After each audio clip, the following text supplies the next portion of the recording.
आज हम लोग डिफरेंशियल कैलकुलस का एक बहुत ही इम्पोर्टेंट टॉपिक जिसका नाम है ग्रेडियंट, वो हम लोग पढ़ने जा रहे हैं। ग्रेडियंट पढ़ने से पहले हम लोग बेसिकली हम लोग पढ़ते हैं ऑर्डिनरी डेरिवेटिव कि ऑर्डिनरी डेरिवेटिव क्या है। बेसिकली ऑर्डिनरी डेरिवेटिव का रिलेशन वन वेरिएबल फंक्शन के साथ है। वन वेरिएबल फंक्शन के साथ है। मान लीजिए कोई फंक्शन है, function of x, function of x. दूसरी भाषा में ये कह सकते हैं कि x के हर वैल्यू के लिए y का एक वैल्यू है। इसको हम लोग कहते हैं function of one variable function. इस वन वेरिएबल फंक्शन का अगर हम लोग डेरिवेटिव निकालेंगे, it's means df by dx निकालेंगे, तो ये हमें क्या बोलता है? ये बोलता है कि अगर x में बहुत छोटा चेंज कर देंगे तो y में फंक्शन में क्या चेंज आएगा, वही बोलता है। तो ये टेल्स करता है कि हम लोग अगर x में बहुत छोटा चेंज करेंगे, टीनी अमाउंट का चेंज करेंगे, तो फंक्शन में क्या चेंज आएगा, यही डेरिवेटिव बोलता है। इस अगर मैथमेटिकली देखें तो मैथमेटिकली हम इसको इस तरह लिख सकते हैं, मैथमेटिकली हम लोग इसको इस तरह लिख सकते हैं कि डेल x, ये जो है डेल df यानी फंक्शन में जो चेंजिंग आ रहा है df by dx is equal to dx, यानी कि इस फंक्शन में x में बहुत छोटा चेंजिंग करने में इस फंक्शन में क्या चेंजिंग आ रहा है, यही बेसिकली हम लोग को ये डेरिवेटिव बता रहा है। ये डेरिवेटिव हम लोग को यही बता रहा है। Okay, ordinary derivative. इसको हम लोग दूसरे तरीके से भी लिख सकते हैं कि इस x में कितना चेंज हुआ है। तो बेसिकली इस x में डेल x चेंज हुआ है। डेल x क्या है? बहुत छोटा, यानी x जब टेंस टू 0 आ रहा वो चेंज बता रहा है। यानी कहने का मतलब dy बाई dx का मतलब होता है कि y में बहुत छोटा चेंज आ रहा है और x में बहुत छोटा चेंज आ रहा है, डेल्टा चेंज आ रहा है। कितना चेंज आ रहा है? तो x में लगभग 0 के tends to 0 change, limit tends to 0 change आ रहा है। यही डिफरेंशिएशन, ऑर्डिनरी डिफरेंशिएशन बताता है कि अगर किसी एक क्वांटिटी में वन वेरिएबल फंक्शन हो और किसी एक क्वांटिटी में बहुत छोटा, कितना छोटा, तो x टेंस टू 0 चेंज आएगा, तो दूसरी क्वांटिटी यानी y में कितना चेंज आएगा, यही बताता है। ठीक है। So for a small change del x we can exactly write कि dy में क्या चेंजिंग आ रहा है, this is the derivative, this is the derivative. मगर ये तो क्या था? वन वेरिएबल फंक्शन का था। अब अगर क्या हो, अगर फंक्शन 3 वेरिएबल हो जाए, यानी कि फंक्शन, मान लीजिए अगर हम लोग कोई फंक्शन लेते हैं जैसे टेम्परेचर का, तो क्या होगा? एक रूम का अगर टेम्परेचर लेंगे तो क्या होगा? ये x डायरेक्शन में भी चेंज होगा, y डायरेक्शन में भी चेंज होगा और z डायरेक्शन में भी चेंज होगा। तो हम लोग क्या करते हैं, एक ऐसा फंक्शन लेते हैं जो कि वन वेरिएबल ना हो के 3 वेरिएबल हो और तीनों एक साथ चेंज करे। जैसे टेम्परेचर, किसी रूम का टेम्परेचर ले लेते हैं, तब उस कंडीशन में हम लोग का कंडीशन में, उस कंडीशन में हम लोग डेरिवेटिव नहीं लेते बल्कि लेते हैं पार्शियल डेरिवेटिव। पार्शियल डेरिवेटिव क्या होगा? वो बताएगा कि टेम्परेचर में कितना चेंज आएगा। इसको निकालने के लिए टेम्परेचर का पार्शियल डेरिवेटिव निकालेंगे with respect to x dot d x. Partial derivative of t with respect, temperature का partial derivative with respect to del y dy। Partial derivative of t with respect to z and dz। This is the change of temperature in all 3 direction. और ये हम लोग कहां से निकालते हैं? Partial derivative के हेल्प से।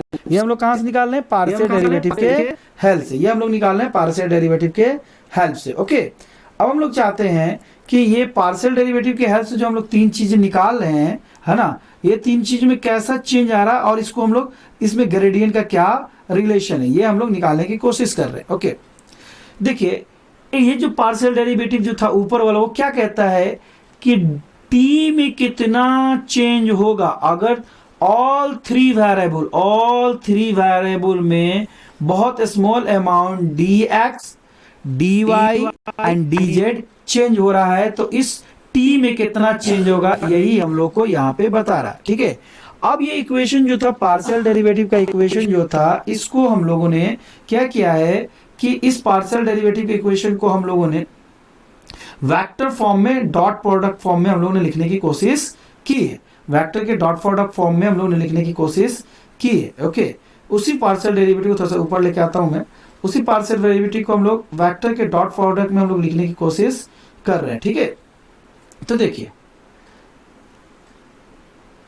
ये जो है टेम्परेचर में क्या चेंज आ रहा है, इसमें हम लोगों ने पार्शियल डेरिवेटिव को हम लोगों ने उसको वेक्टर फॉर्म में लिख दिया एक्स डायरेक्शन में, एक्स कैप लगा के। Partial derivative of T with respect to Y को वाई कैप के टर्म में लिख दिया, और partial derivative of T with respect to Z को जेड कैप के टर्म में लिख दिया, और डी एक्स को एक्स कैप के टर्म में लिख दिया, डी वाई को वाई कैप के टर्म में लिख दिया, एंड डी जेड को जेड कैप के टर्म में लिख दिया।